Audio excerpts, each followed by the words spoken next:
His dressing was hilarious.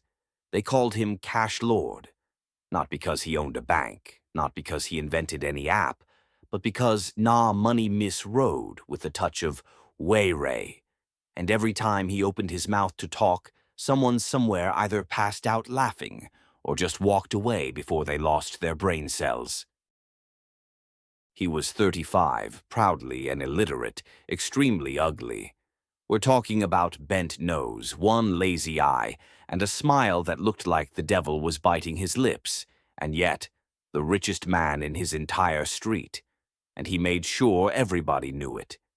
Every morning, Kasimu Bantu would step out of his luxury duplex like a king on steroids.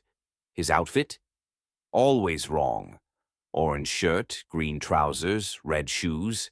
And to complete the madness, his trouser was never on his waist. It climbed proudly over his big round stomach like a thief escaping the police. Kasimu believed if your clothes didn't blind your neighbors, you were poor. "Money na confidence," he would shout, clapping his hands and disturbing the peace of everyone.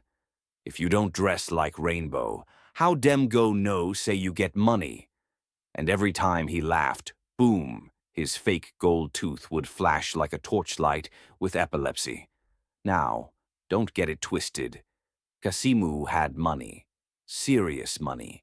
He owned 3 lounges, 1 shopping plaza, 15 rental houses, and still didn't know how to pronounce investment. But Lord help you if you tried correcting him.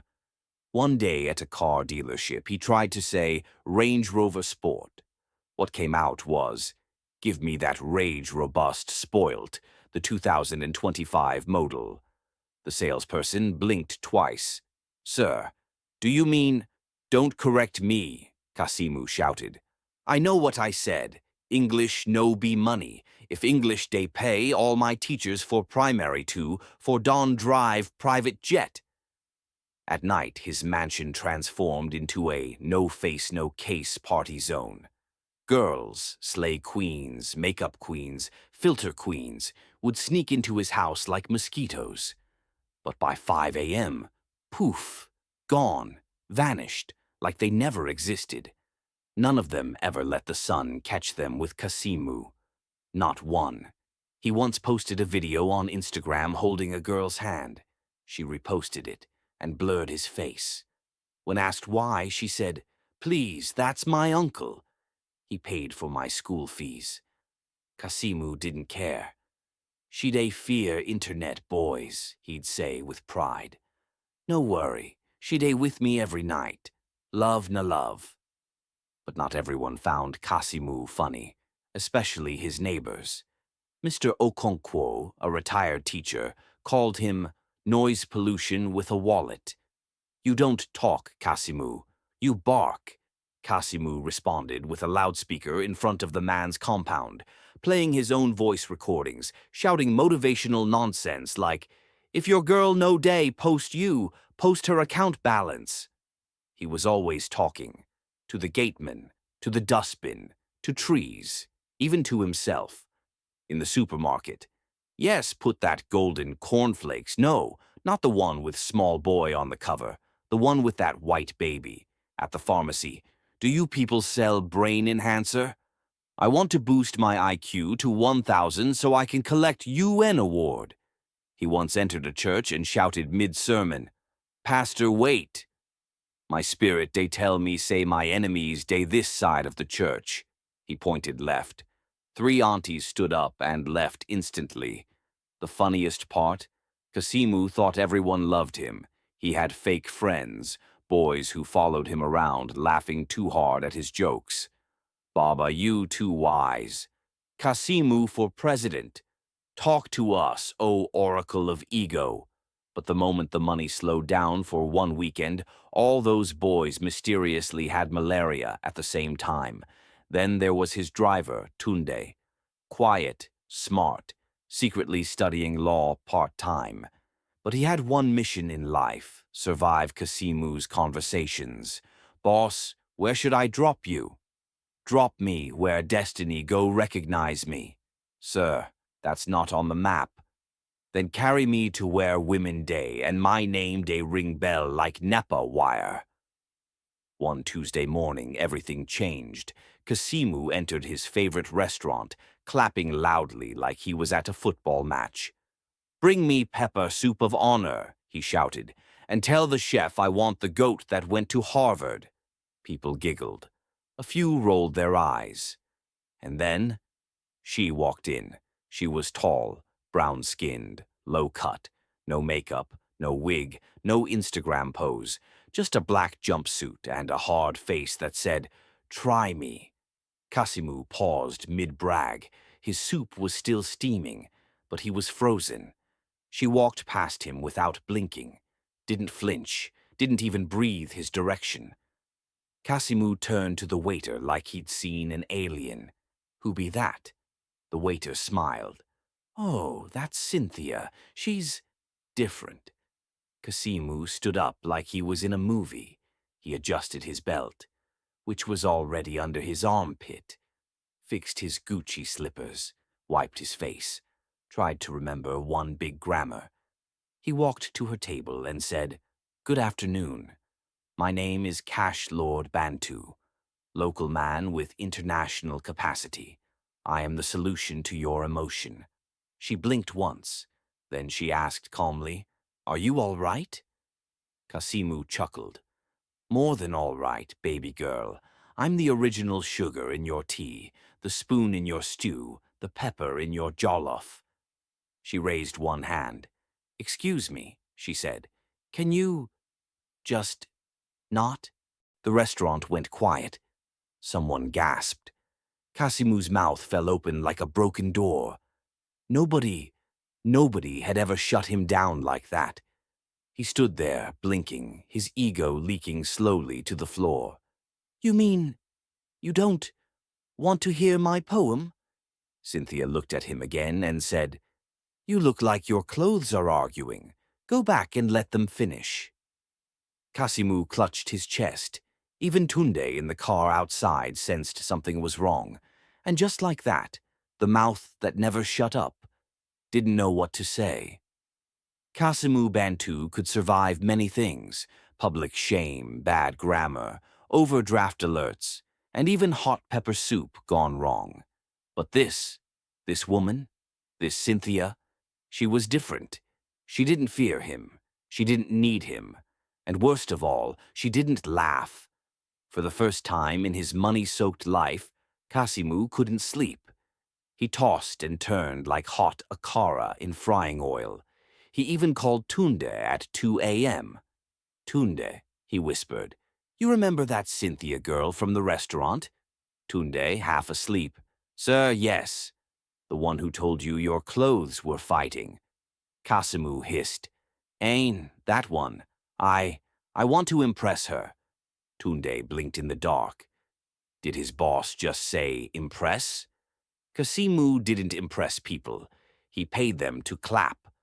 By the next morning, Kasimu had turned his obsession into a mission. Step 1. Buy her something shocking.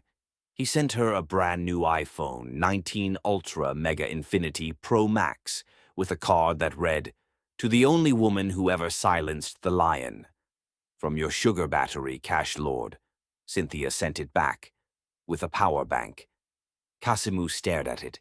"She said I should charge myself first." Step 2. Invite her to dinner.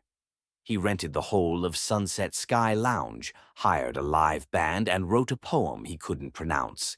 Cynthia showed up, sat quietly, and listened to his noisy performance that ended with him shouting, "Because when I look into your eyes, I see." "What's that thing again, Tunde?" Tunde whispered, "Eternity, sir." "Yes, I see eternity and Akara." Cynthia stood up and clapped, slowly, then said, "You're trying too hard, and I'm not hungry." She walked out. Kasimu stood frozen, blinking like a goat during rainfall. Step 3. Stalk her. Well, observe, not stalk. Okay, it was stalk. He found her at a bookstore. She was reading something with a boring title, Psychology of the Modern Mind. He approached her. "Wow, You read books, like actual books, with page and word and ink. She turned to him. Yes, some of us stimulate our brain. You should try it. He smiled. I stimulate wallets. Does that count? She didn't laugh, didn't smile, just turned her page and ignored him. The more Cynthia rejected him, the more obsessed Kasimu became. He called her the cold girl from heaven. He even told his tailor to embroider her name on his native wear. Cynthia's reaction. She posted a photo on her WhatsApp story that said, "Money is not a personality." Kasimu replied with 15 voice notes, screaming, "It's a lifestyle, baby." She blocked him. Things got worse. Kasimu started forgetting who he was. He stopped shouting in public. He wore matching colors. He even tried to speak softly in church. During testimony time, he stood up and said, "I thank the Lord for humbling me with one woman that doesn't even like me." The congregation clapped, confused. The pastor said, "Hey, okay. God bless her for her ministry." Then, one Saturday, it happened. Cynthia called him. Kasimu dropped his phone in shock. He picked it back up, cleared his throat dramatically. "Ah, my frozen miracle. My Sahara with eyelashes. You have called thy humble servant." She cut in. "I need your help." Kasimu's eyes sparkled. "Anything. I can bring you rain from Dubai. Just say it." She chuckled. "Yes." Chuckled. That sound echoed in his soul like a church bell. She invited him to a fancy art exhibition. Kasimu arrived in a calm blue suit, his trousers still high, but at least not choking him this time. Cynthia introduced him to her friends. "This is Kasimu. He's unique." They giggled. Kasimu, trying to behave, smiled awkwardly and said, "Hello. I am Kasimu, the solution to... Wait, no.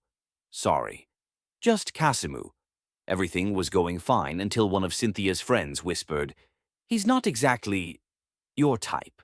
Cynthia smiled and said, "That's the point." The next morning, photos from the event went viral on social media. Not because of Cynthia, but because of Kasimu's laugh in one group picture. The way his head tilted back, the way his gold tooth shone like lightning, the way his eyes disappeared into his face. People thought it was AI generated. Suddenly he was trending, not for his money, not for his clubs, but for being the man who couldn't impress one woman. Twitter caption: "When your billions can't buy her smile, hashtag cash lord no fit pay love." At first he tried to fight back. He posted motivational quotes like, "If she no laugh today, she go dance tomorrow." No matter what, cassava day useful. But even his followers weren't laughing anymore. Cynthia called again. "Are you okay?" she asked. Kasimu paused, then said quietly, "No, I'm not. Since you enter my life, nothing day balance again. Even my generator day off and on. I go laugh, I go cry, I day confuse." Silence. Then Cynthia said softly, "Good. That means it's working." Kasimu blinked. "Wait, what is working?" She ended the call. For the first time in his life, Kasimu couldn't tell if he was chasing love or if he had become the joke. He stared at himself in the mirror. His clothes looked fine. His bank balance was growing. But inside, he felt small, and that scared him more than poverty. Kasimu stopped wearing colors that made people sneeze. He started reading books, or at least holding them in public. He even downloaded a dictionary app, but each time he opened it, it felt like the words were fighting him. Still, he tried. Because Cynthia. She had done something no one else could. She'd made Cash Lord doubt himself. And now, everywhere he went, he saw her face. On phone screens, in his dreams, even in the shape of yam tubers at the market. He'd gone from Cash Lord the clown to Kasimu the confused. Then one Friday afternoon, Cynthia invited him to her office. "Come dressed smart," she texted. "No rainbow, no slogans, no belt above the stomach." Kasimu wore a simple white shirt and black trousers. For once, he looked like a normal person. Tunde dropped him off. "Boss, are you okay?" he asked. Kasimu sighed.